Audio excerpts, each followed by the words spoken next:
Live from downtown Detroit, home of WDIV and Click on Detroit, Local 4 News at 5 starts now. A wild shootout in West Bloomfield. 3 people shot, 1 person dead. The defenders asking police what they're learning about how and why all this went down. A 14-year-old boy is shot and killed. A neighbor rushes to help. Please don't pick up any weapons, kids. Please don't pick up any weapons. Coming up, his powerful message and who police have in custody. We're going to begin, though, with Governor Whitmer saying Michigan school districts need to be ready for students to be back in the classroom this fall, but they're going to need to wait to figure out exactly how to do it. Off the top today at 5, the governor says in 2 weeks the state is going to release a roadmap to get students back in the classrooms this autumn. And already some districts are saying they can't wait that long for guidance. Paula Tutman takes a closer look at the plans for a plan. What's important is the state is working to get everyone on the same page instead of each district figuring it out for itself, which is what had to happen when schools suddenly shut down because there just wasn't time to develop any marks. Our hope is to release an executive order and a robust document that we're calling Michigan's Return to School Roadmap on June 30th. That will provide details on what will be required and what will be recommended for our schools. They have to get this right. Learning loss over the summer has always been a problem, but this year, that crevasse will be mammoth, particularly for as many as 20 to 40% of students, depending on the district, who did not participate in remote learning. There is great responsibility, like protecting our children, protecting our educators, listening to our parents, bringing forward recommendations that are grounded in science, context, as well as aspiration. Ensuring that we preserve the opportunity for all children in our state to experience a high-quality education experience during this pandemic. One thing we know, because we've been talking to educators throughout the pandemic, is that they are already developing their own back-to-school plans. Because our plan already calls for more stringent safety measures because of the disproportionate impact that COVID had on the city and our community. So, for example, we're requiring COVID testing of all employees before they return to the workplace in our different phases. We're going to be taking temperature checks of students and employees on a day-to-day basis. Our students and employees have to take a COVID self-symptoms check before they report to the building or to school every day. But with the governor's task force, the pole will be planted to say whatever works best for a district and its unique environments is fine, but know the districts also have to hit very specific marks laid down by the state as well. Paula Tutman, Local 4. All right, Paula, now let's get to some breaking news from this afternoon. The former Atlanta police officer who shot and killed a black man in a Wendy's parking lot is now facing 10 charges, including felony murder. Garrett Rolfe is accused of shooting Rayshard Brooks in the back as Brooks pointed a stun gun at officers and then ran. Prosecutors say officers stood on Brooks' shoulder and kicked him while he was on the ground, struggling for life. This shooting happened Friday while officers were trying to get Brooks to perform a field sobriety test. Garrett Rolfe was fired the day after the shooting. He's now charged, and another officer is facing charges, including aggravated assault. Our other top story tonight, new clues in the shooting overnight in West Bloomfield that left 1 person dead and 2 others injured. Yeah, that happened at this house on Chase Court, with neighbors calling 911 after hearing gunshots. Let's bring in defender Sean Lay, who's live there tonight. Sean, a security camera, I guess, caught some of this. Absolutely. Several different cameras and a neighborhood absolutely in shock. We've been able to determine the confrontation and shootout that happened right in that driveway lasted less than a minute. 1 camera around the corner giving us a good timeline of exactly how all of this went down. 1:08 this morning, look at the top of your screen. That's the homeowner's truck, almost home, returning from one of the pizza franchises he owns. At 1:11, a black Dodge Charger drives by. Police say 2 men inside are armed and confront the homeowner in his driveway. The homeowner is also armed. 10 shots are exchanged. Less than a minute later, the Charger speeds off. It sounds like perhaps these 2 followed this guy home. Well, we're certainly looking at all angles, and we don't want to talk too much about what ifs at this point, but there's a lot of evidence that we've collected from both the residents, and from the vehicle itself. So we have to analyze that evidence, and we're going to follow that evidence and see where it leads us. At 1:15, the first West Bloomfield police car arrives. At 1:17, a second police car. At 1:24, an ambulance. The homeowner was hit. A 37-year-old man from Warren was shot and killed right in the driveway. The driver of the Charger drove off. He was stopped nearby. He was suffering from a gunshot wound to his stomach. Is a lot of this on camera, home security camera?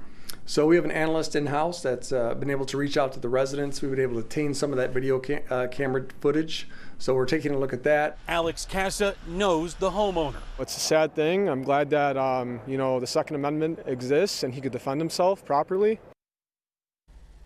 Back here live in West Bloomfield, police serving a search warrant on the home you see behind me, the 30-year-old business owner's home. But right now they are saying he is a victim of crime right now. We are not releasing his name. The 37-year-old who was shot dead here, also no identity on him yet. The man who was shot, the homeowner here, we're told by police, shot 3 times, Devin, but in arms and legs. So he's still in the hospital right now, but we're told he is going to recover, and he is fully cooperating with this investigation. That's the latest. Yeah. Well, Sean, what about the man who was shot and drove off? What's his status?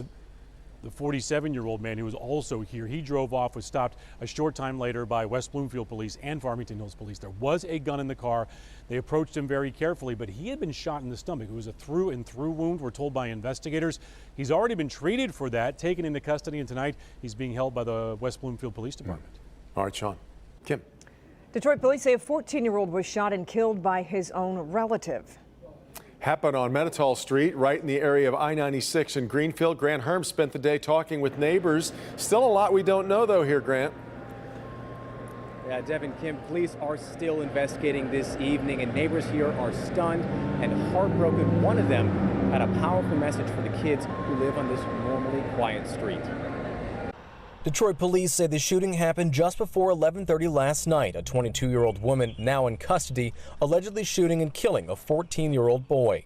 Neighbors in the area said they didn't hear it, except for one who rushed to help. It's real bad right now. He didn't want to go on camera. His eyes were still wet with tears, but he thought it was important for his voice to be heard, even if he wasn't going to be seen. We saw a little commotion. We saw a couple people run out of the house. And, really not knowing what was going on. When we looked back up, we saw him actually dragging a kid out of the house. That's when he and his friends ran to help. The neighbor cradled the teenager's head and felt the bullet wound. He wrapped a shirt and a towel around the boy's head and carried him to the back seat of a car, which sped to Sinai Grace Hospital. We got him down there as fast as we could, and he was actually still alive when he made it to the hospital, but he didn't make it much longer after that. With nothing left to do but wait for police, the neighbor had a message for other kids in the neighborhood before emotion took hold again. Don't pick up weapons. Go to school and find something to do. Play football, basketball. Please don't pick up any weapons, kids. Please don't pick up any weapons. There are a lot of kids in this neighborhood. You can probably hear the ice cream truck that's right next to us right now. And that 22-year-old woman who was a relative, police say, of that 14-year-old is in custody, but they're still looking for more information. Anybody who knows anything about the shooting last night is asked to call Detroit Police. Grant Herms, Local 4. Let's hope someone can help. All right, Grant. Right now, a local artist is working with Detroit students to paint a message of resilience on Woodward Avenue in downtown Detroit. The mural will cover the west lanes of Woodward from Larned to Congress. The street will be closed until Saturday at 8 a.m. The painting will be completed today and then will sit to dry. It's expected to be ready for the city's Juneteenth Freedom Rally, which happens on the 19th. A new map shows the impact of Michigan's coronavirus restrictions in stopping the spread. COVID Act Now reports Michigan is one of 2 states on track to contain coronavirus, just 2. And the report says Michigan is at low risk for spreading the virus. And moving to today's coronavirus numbers, the state reporting 2 more lives lost to the virus and 204 more confirmed cases. This is the first time in the last 6 days the confirmed new cases have been more than 200. Detroit Mayor Mike Duggan gives an update on the city's Detroit's coronavirus response with new plans to offer help to Detroiters. Mayor says the city is setting up programs to help Detroiters avoid evictions and to help people get their taxes done as the deadlines concerning both of those are coming up. The mayor announces rapid COVID testing will be offered to bar and restaurant workers now. I'd like to be in a place that when you walk into a bar or a restaurant in the city of Detroit and your waiter or waitress comes up, your bartender comes up, and you say, hey, have you had your test, that they can do what our barbers are doing and take it out of their pocket and say, yeah, I was tested 10 days ago. I'm negative.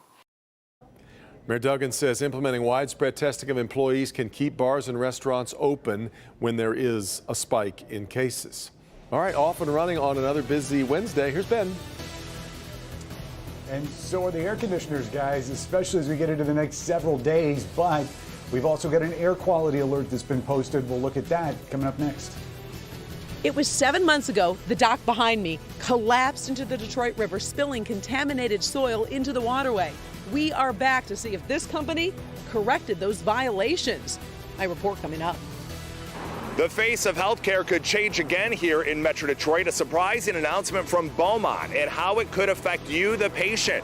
Coming up tonight in my Help Me Hank report.